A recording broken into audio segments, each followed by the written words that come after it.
Et la reine Rania de Jordanie se dit choquée et déçue, en tout cas elle parle au nom du monde arabe et elle affirme qu'effectivement, comme vous l'avez dit, il y a deux poids et deux mesures des pays occidentaux face au conflit. On entend beaucoup parler des victimes israéliennes et de la journée du 7 octobre, a-t-elle dit, mais ces 2 dernières semaines, c'est le silence total du côté occidental sur les victimes palestiniennes. Alors, si Rania est choquée et déçue, alors moi je voudrais parler de ce qui est révoltant, parce qu'il y a une petite phrase de la reine, de l'épouse d'Abdallah II, qui est absolument inimaginable et révoltante, se référant aux propos de Joe Biden, qui avait affirmé lors de sa visite en Israël que les terroristes du Hamas avaient décapité des enfants. Et bien la reine Rania dit « Nous n'avons toujours pas de preuves de décapitation d'enfants ». Alors je conseille à la reine Rania de s'adresser au service pathologique israélien qui depuis pratiquement 2 semaines cherche à identifier une centaine de corps de victimes de cette attaque du 7 octobre,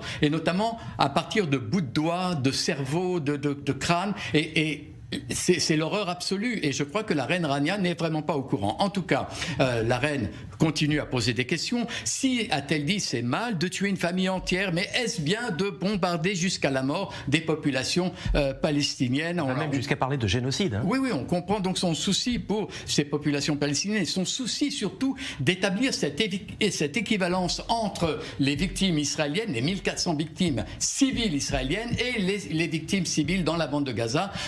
Ce désir, ce souci d'équivalence existe à peu près partout, puisqu'on a entendu le secrétaire général des Nations Unies pratiquement faire la même chose et dire que les attaques du 7 octobre ne peuvent pas justifier les punitions collectives contre le peuple palestinien. Je crois que Antonio Guterres, le secrétaire général des Nations Unies, oublie qu'Israël n'est pas en guerre contre le peuple palestinien, mais contre le Hamas, et que ce qui est visé dans la bande de Gaza, ce sont des infrastructures terroristes du Hamas, et pas le peuple palestinien à qui l'armée a demandé de se replier vers le sud de la bande de Gaza. Alors, toujours pareil, par exemple, la représentante des Émirats arabes unis aux Nations unies a elle aussi condamné l'attaque du Hamas du 7 octobre, mais a rajouté que les crimes du Hamas ne peuvent pas justifier une punition collective contre les populations civiles à Gaza. Pareil pour l'Arabie saoudite, où le représentant de l'Arabie saoudite condamne les ciblages de civils, quels qu'ils soient, c'est-à-dire des deux côtés. Vous voyez que le monde arabe aujourd'hui commence à se réveiller et critique le silence occidental